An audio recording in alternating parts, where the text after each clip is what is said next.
ओम शांति।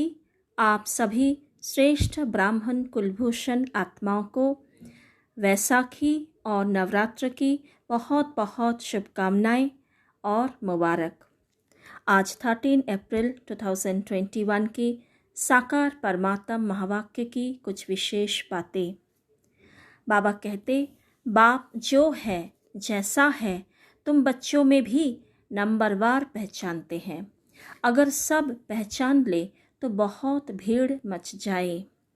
हम बच्चे बाबा को जान चुके हैं, स्वयं को जान चुके हैं, पहचान चुके हैं, लेकिन फिर भी हमारा प्राप्ति नंबरवार होते हैं, क्योंकि हम बाबा को नंबरवार जानते हैं, पहचानते हैं। बाबा जो है अर्थात बाबा क्या है? निराकार ज्योति स्वरूप है।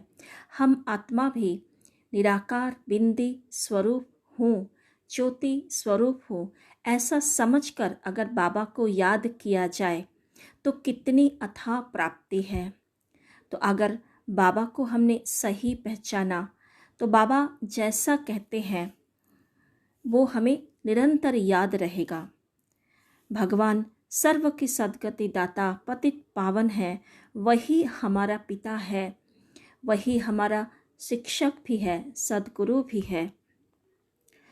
बाप आए ही है सोचना करने, जीवन मुक्ति देने सेकंड में। तो ये सारी बातें हमारे बुद्धि में कितना रहता है। भगवान इस धरा पर आकर क्या प्राप्ति करा रहे हैं? थोड़ी सी टाइम में हमें जन्म जन्मों का वर्षा दे रहे हैं। तो अगर हम भगवान को सही रीति पहचानते तो ये सारी बातें हमें कभी नहीं भूल पाते।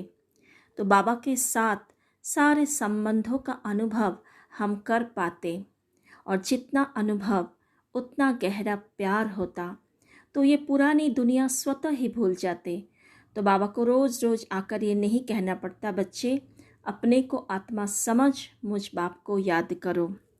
बाबा कहते, तुम स्वयं को गोप गोपी समझकर गोपी बल्लभ शिव बाबा को याद करो। तो इतना हम अपने को ना समझ पाते, ना शिव बाबा को याद कर पाते, क्योंकि याद से कितनी प्राप्ति है बाबा रोज़ मुरली में समझाते हैं। तो अगर हमें भगवान को पहचान लिया, परमात्मा का क्या कार्य चल रहा है ये समझ लिया, तो उनकी हर श्रीमत हम पालन कर सकते हैं। किसी भी बात को लेकर मन में क्वेश्चन नहीं उठ सकता, संशय नहीं पैदा हो सकता। तो इसीलिए बाबा कहते, तुम नंबरवार मुझे पहचानते हो। अगर नंबरवार नहीं है तो सभी महाराजा महारानी बन जाए, सभी का प्राप्ति एक जैसा हो जाए, क्योंकि देने वाला दाता सर्वशक्तिवान तो सभी को एक जैसा देते हैं, सभी को गुणों और शक्तियों से एक जैसा भरपूर करते हैं।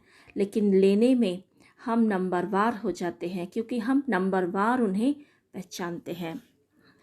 दूसरी बात आज के मुरली से बाबा कहते, जब मनुष्य को पता पड़ेगा कि स्वयं भगवान इस पुरानी दुनिया का विनाश करा के नई दुनिया स्थापन करने आए हैं और हम सबकी सद्गति करने वाला बाप हमें भक्ति का फल देने आया है, तो चारों ओर प्रत्यक्षता का आवाज़ फैल जाएगा, चारों ओर हलचल मच जाएगा। क्योंकि आज भी सभी परमात्मा को पुकार रहे हैं, दुख में उन्हीं को याद करते हैं, क्योंकि कोई भी देहधारी दुख के समय तो साथ नहीं देते। तो एक बाबा ही सर्व का सहारा दाता है, सभी आत्माओं का उद्धार करता वही है। तो बाबा कहते, जब इस बात पे निश्चय हो जाए तब चारों ओर हलचल मच जाए, बॉम्बे से आबू रोड तक भीड़ लग जाए।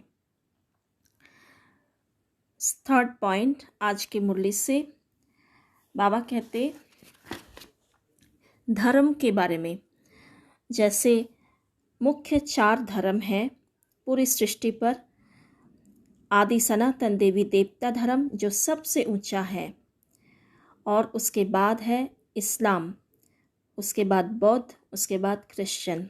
इसके अलावा भी बहुत सारे धर्म हैं, जैसे सिख धर्म, और भी कई छोटे छोटे धर्म हैं, लेकिन मुख्य ये 4 धर्म हैं।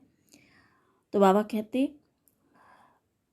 क्राइस्ट ने हमारा धर्म स्थापन किया वो जानते हैं, अर्थात क्रिश्चियन जो लोग हैं वो जानते हैं, तो उनकी बुद्धि कहीं नहीं जाती। क्रिश्चियन भी महसूर है और मोहम्मद को अभी थोड़ा समय हुआ है, हजरत मोहम्मद जो मुसलमान धर्म की स्थापन करता। तो बाबा कहते सबका अपना अपना धर्म है, लेकिन हम जो आदि सनातन देवी देवता धर्म वाले हैं, जो भारतवासी हैं, वो अपना धर्म को भूल गए हैं, अर्थात हम अपने आत्मिक स्वरूप को भूल गए हैं। सतयुग त्रेता में हम देवी देवताएं आत्म स्वरूप में रहते थे, देह रहते हुए भी देहभान नहीं था, तो हमारा कर्म भी उस समय श्रेष्ठ होता था। लेकिन द्वापर युग स्टार्ट होने से ही देहभान में आने के लिए हमारे अंदर धीरे धीरे विकार की प्रविष्टता होती गई, और फिर हमारे अंदर जन्म लेते लेते सभी गुण और शक्तियाँ नष्ट होती गई। तो जो हम देवी देवताएं 16 कला संपूर्ण निर्विकारी थे, संपूर्ण पावन थे, वो फिर अपने आप को देवी देवता नहीं कह सकते, क्योंकि विकारों के कारण पतित बन चुके हैं। तो बाबा कहते पतित बनाया रावण ने, इसीलिए रावण को जलाते हैं और समझते हैं ये परंपरा से चले आते हैं। तो परंपरा से नहीं चला आया, ये तो कलयुग का रस्म रिवाज है। रावण तो सतयुग त्रेता में था ही नहीं। तो बाबा कहते धर्म के बारे में सभी मुख्य धर्मशास्त्र भी 4 है, इसमें डेटिज्म ब्राह्मणिज्म भी आ जाते हैं, लेकिन ब्राह्मण सो देवता, देवता सो क्षत्रिय, ये बातें किसी को पता नहीं है। गाते हैं ब्राह्मण देवताय नमः, परम पिता ने ब्राह्मण देवता क्षत्रिय धर्म की स्थापना की, ये अक्षर भी पढ़ते हैं, लेकिन जैसे तोते माफिक समझते नहीं हैं। ब्राह्मण को क्यों देवता कहा जाता है ये भी नहीं जानते, अर्थात ब्राह्मण तो देवता नहीं है, ब्राह्मण तो एक वर्ण है, लेकिन ब्राह्मण से फिर वो देवता बनते हैं, ये बात किसी को नहीं पता। 4th पॉइंट, बाबा ने कहा देवताओं को तीसरा नेत्र दिखाते हैं परंतु अर्थ नहीं जानते। तो देवताओं के चेहरे में जो तीसरा नेत्र अंकित रहता है, वो तीसरा नेत्र का मीनिंग क्या है? हम जब संगम युग पर पुरुषार्थ कर रहे हैं, बाबा की ज्ञान सुन रहे हैं, तो बाबा हमें ज्ञान का तीसरा नेत्र देते हैं। उस ज्ञान के तीसरे नेत्र से हम तीनों लोकों को, तीनों कालों को जान पाते हैं, सृष्टि चक्र को जान पाते हैं। तो ये बातें तो किसी को पता ही नहीं है। ज्ञान का तीसरा नेत्र माना समझदार बनते हैं हम इस समय परमात्म शक्तियों से, परमात्म ज्ञान से। तो उन लोगों ने फिर, शास्त्रवादियों ने फिर देवताओं को दिखा दिया, क्योंकि इस ज्ञान के आधार से ही तो हम देवता बनते हैं। इसलिए 5th पॉइंट, बाबा कहते कि तुम बच्चों को अभी क्या करना है देवता बनने के लिए। आज बाबा ने बहुत सारी बातें बताए हैं। बाबा ने कहा अपने को आत्मा समझो, हम बिंदी है, बाप ज्ञान का सागर है, उनको ही याद करना है। और कैसे याद करेंगे? संबंध के रीति से याद करेंगे। बाबा हमारा साजन है और हम सजनियाँ हैं। बाबा गोपी बल्लभ है, हम गोप गोपी हैं। अपने को गोप गोपी समझकर याद करेंगे तो निरंतर बाप को याद करते रहना है। बाबा का फरमान है मन मना भाव पवित्र रहो। तकदीरवान बनने के लिए एक बाप से सच्चा लव रखना है, और जो बाबा को बहुत प्यार करते हैं, बाबा से ही लव है, तो कदम कदम श्रीमत पर चलते हैं।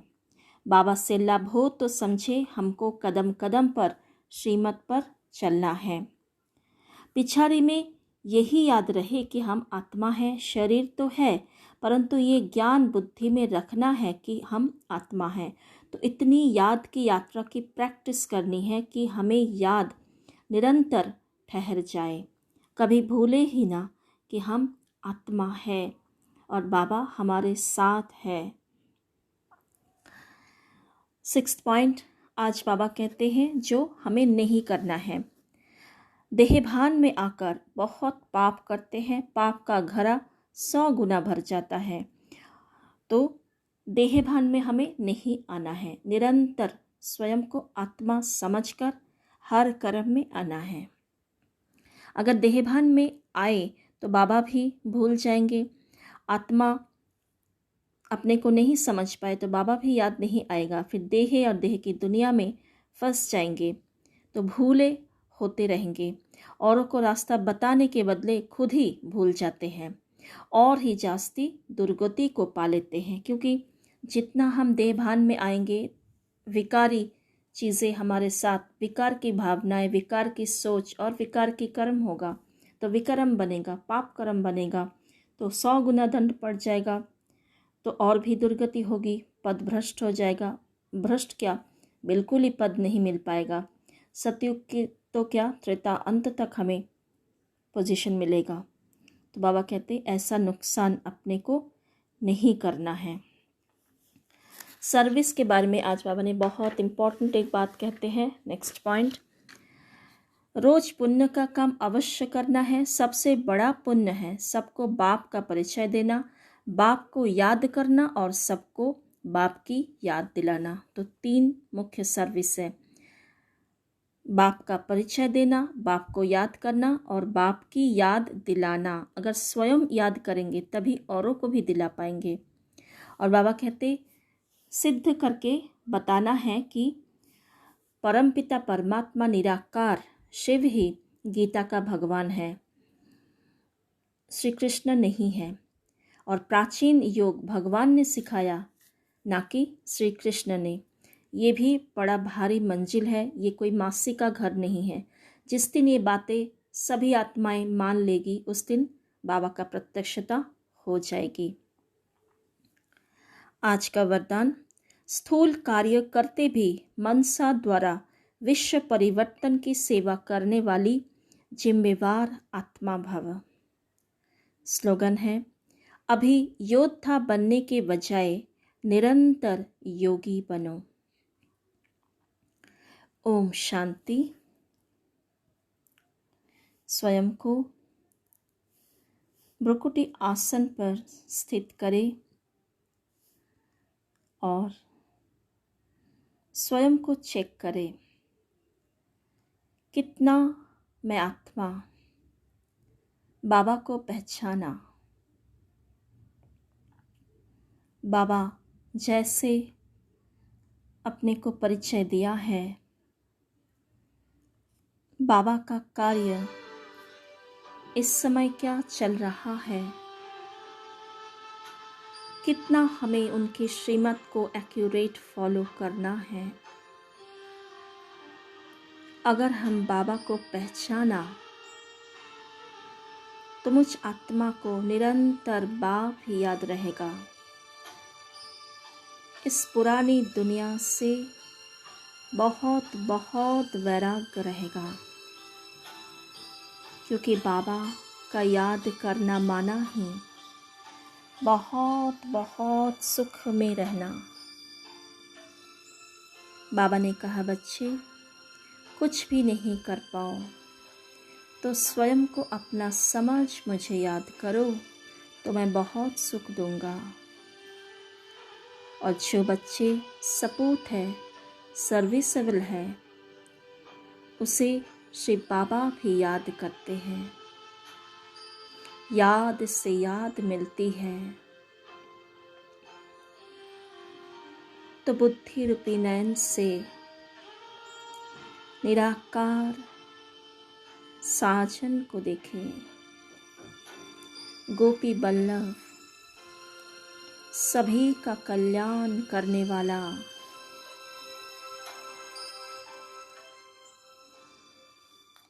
सर्व गुणों से श्रृंगार करने वाला,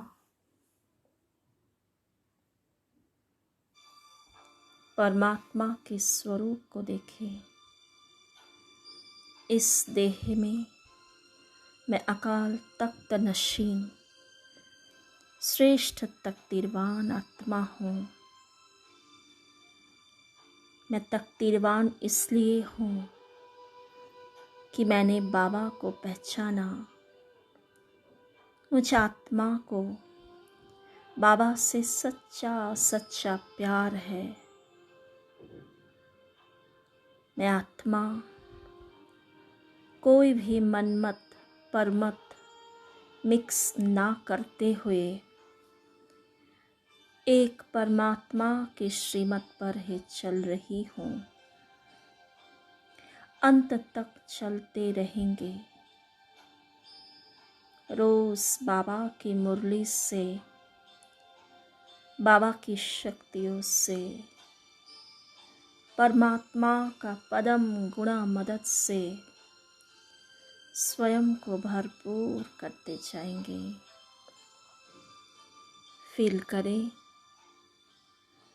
श्री बाबा मेरे साथ निरंतर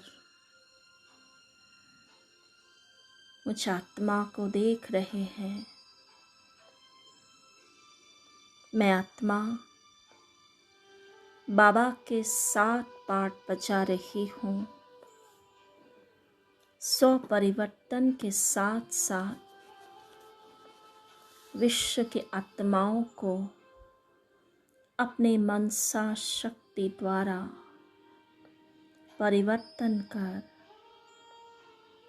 प्रकृति के 5 तत्वों को पवित्रता का, सुख शांति का दान देकर पावन बनाते जा रही हूँ। संगम युग पर पल पल मेरा यही विशेष कार्य है। महान विश्व कल्याण की कार्य है। ओम शांति।